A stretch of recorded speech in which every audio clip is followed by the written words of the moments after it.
Adakah ini benar guys? Di mana dikatakan Indonesia telah menemukan satu harta karun di mana harta karun ini tidak akan habis sampai 240 tahun. Wow!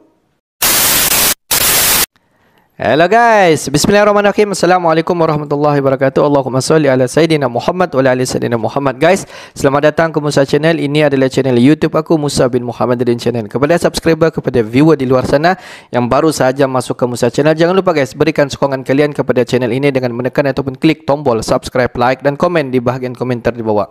Dan kepada subscriber, kepada viewer di luar sana yang selama ini telah pun memberi sokongan kepada Musa Channel, aku mengucapkan ribuan terima kasih guys. Kalian memang mantap, terbaik. Dan aku sentiasa mendoakan agar semua kalian di luar sana agar dipermudahkan segala urusan, dibukakan pintu-pintu rezeki, dihindarkan, dijauhkan daripada segala malapetaka dan juga dihindarkan daripada segala fitnah akhir zaman. Amin amin ya rabbal alamin. Seperti biasa, hari ini kita akan buat sedikit lagi video reaction di channel Bagi-Bagi. Dan kalau kita tengok judul video yang kita react hari ini, di mana dikatakan Indonesia telah menemukan harta karun, di mana dikatakan harta karun ini tidak akan habis walaupun sampai 240 tahun guys. Adakah ini benar? Jom kita semak dulu video ini. Seperti biasa di hujung nanti baru kita akan bagi sedikit kita punya respon mengenai video ini guys. Jom kita semak dulu video ini. Indonesia temukan harta karun hingga tak habis 240 tahun. Hingga dipastikan China membawa Indonesia ke mahkamah internasional. Tapi apakah Anda tahu kalau Nusantara ini dikepung oleh harta kekayaan alam yang bernilai tinggi? Saya ingin menyampaikan begini, bahwa Presiden dalam memerintahkan kepada kami sebagai Menteri Investasi tidak pernah mengatakan bahwa Mas Bahlil urus satu negara aja, nggak ada. Jadi dibukakan karpet merah semuanya, selama mereka memenuhi kaidah norma aturan yang berlaku di negara kita. Betul. Jadi nggak benar itu kalau ada orang yang mengatakan bahwa hanya mengurus satu negara tertentu. Saya nggak berani mengatakan begitu karena masih banyak negara lain yang memang membutuhkan boksit. Tapi kalau Cina memang satu-satunya tujuan utama boksit Indonesia itu masuknya ke Cina. Saya sudah sering katakan. Dari 3 tahun lalu sudah tahu. Karena 3 tahun artinya diumumkan oleh Pak Jokowi atau tidak, pengusaha sudah tahu bahwa Juni udah nggak boleh ekspor. Tapi soalnya pengusaha tanya ini, sisa produksinya mau dikemanakan? Gitu. Kalau toh mau dibuang ya nggak apa-apa. Kalau memang pengusaha sudah tidak boleh melakukan produksi lagi juga nggak apa-apa. Itu kan kebijakan pemerintah, nggak bisa kita lawan. Jangan kaget, Indonesia temukan harta karun hingga tak habis 240 tahun. Hingga dipastikan China membawa Indonesia ke mahkamah internasional.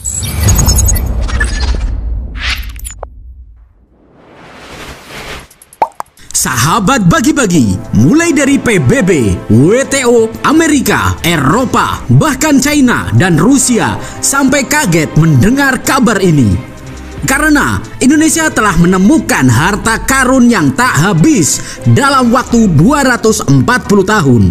Dunia sampai geleng-geleng. Sudah pasti dengan adanya pelarangan ekspor bauksit yang tidak habis 240 tahun ini, China akan membawa Indonesia ke hadapan mahkamah internasional. Tak disangka-sangka, ternyata Indonesia memiliki harta karun berupa sumber daya alam, hasil tambang yang berlimpah. Seperti contohnya adalah biji bauksit yang diklaim akan terus ada cadangannya sampai 240 tahun. Sebagaimana diketahui, atas sumber daya bauksit di tanah air itu, Presiden RI Joko Widodo resmi melarang kegiatan ekspor ke luar negeri pada Juni 2023 ini. Hal itu demi meningkatkan nilai tambah melalui hilirisasi di dalam negeri. Lantas, seberapa potensial biji bauksit di Indonesia yang digadang-gadang bisa bertahan hingga 240 tahun? Sahabat Bagi-Bagi menjawab hal itu, staf khusus Menteri ESDM bidang percepatan tata kelola mineral dan batu bara Irwandi Arif mengatakan bahwa Indonesia memiliki sumber daya bauksit peringkat 6 di dunia.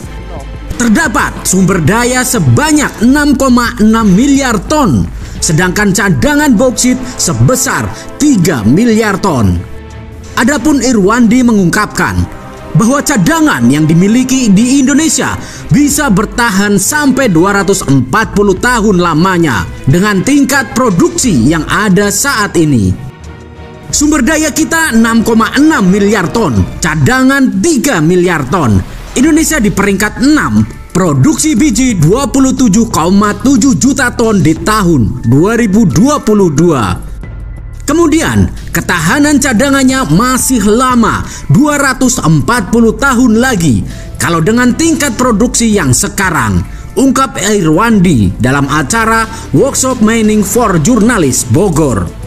Selain itu, dia menyebutkan total produksi di Indonesia sebesar 27,7 juta ton di tahun 2022. Sedangkan yang diimpor sebanyak 20 juta ton. Sedangkan sisanya sebesar 7,8 juta ton bisa terserap dalam negeri. Adapun Irwandi mengungkapkan bahwa cadangan yang dimiliki di Indonesia bisa bertahan sampai 240 tahun lamanya dengan tingkat produksi yang ada saat ini. Hal ini senada dengan Presiden RI Joko Widodo yang sudah bolak-balik menyebutkan akan melakukan penyetopan ekspor mineral mentah. Selain boksit, larangan ekspor juga akan menyasar ke komoditas tembaga dan juga emas.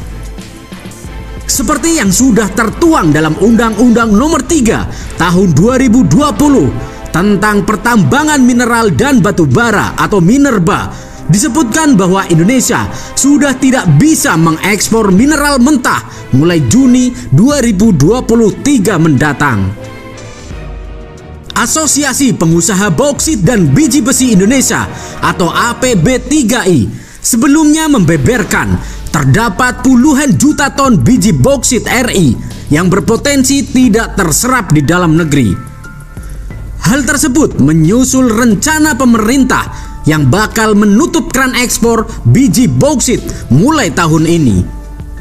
Pelaksanaan harian Ketua Umum APB3I, Ronald Sulistianto, menilai pabrik pengolahan dan pemurnian atau smelter menjadi solusi agar puluhan juta ton boksit di Indonesia dapat terserap. Pasalnya, produksi biji boksit di dalam negeri saat ini jumlahnya mencapai 58 juta ton per tahun.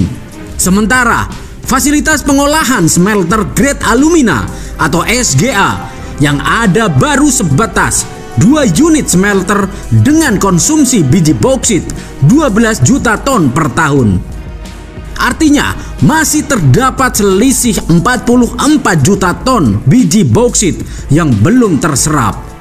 Terutama apabila kebijakan larangan ekspor benar-benar akan diberlakukan mulai Juni 2023. Sahabat bagi-bagi, sungguh kaya sekali Indonesia. Mari kita kawal terus kemajuan Indonesia di tangan Jokowi dan tentunya bersama-sama seluruh rakyat Indonesia. Merdekalah Indonesia seutuhnya. Merdeka! Hurra! Hurra!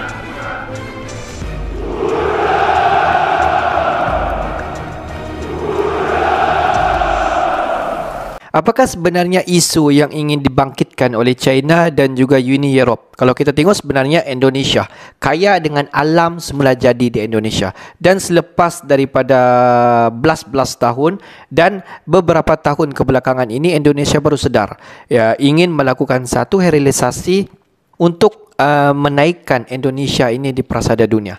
Dan selepas Indonesia melakukan realisasi untuk bahan-bahan mentah di Indonesia, start ataupun bermula daripada sana Indonesia mendapat gugatan daripada pelbagai negara di luar sana, China, Amerika Syarikat dan juga Uni Europe terhadap apa yang dilaksanakan oleh Indonesia. Pada tahun ini, pada Julai tahun 2023, di mana Indonesia akan stop lagi satu lagi bahan mentah, iaitu boksit. Di mana boksit itu merupakan Indonesia tangga ke-6 terbesar di dunia. Di mana boksit di Indonesia, kalau kita tengok penghasilan dia adalah 6,6 million tan.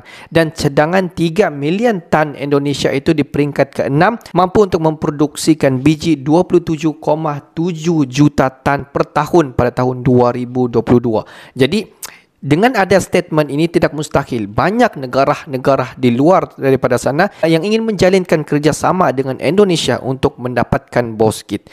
Tetapi Indonesia bijak, di mana di atas pimpinan Jokowi, di mana mereka ingin melakukan hilirisasi, stop untuk melakukan semua ekspor bauxit keluar daripada Indonesia, dan Indonesia melaksanakan smelter, dan selepas itu barulah diekspor keluar daripada Indonesia. Bijak kan Jokowi? Dengan adanya pelaksanaan smelter di Indonesia, tidak mustahil Indonesia mampu untuk menggenggam ekonomi dunia. Pendapat kalian bagaimana? Okeylah guys, untuk hari ini sampai di sini saja sedikit information daripada Musa Channel, dan kepada subscriber, kepada viewer di luar sana yang belum lagi klik button subscribe, please guys to klik button subscribe, like dan komen di bahagian komentar di bawah. Akhir kata daripada Musa Channel, thanks for watching my video. Assalamualaikum warahmatullahi wabarakatuh guys. See you the next video guys.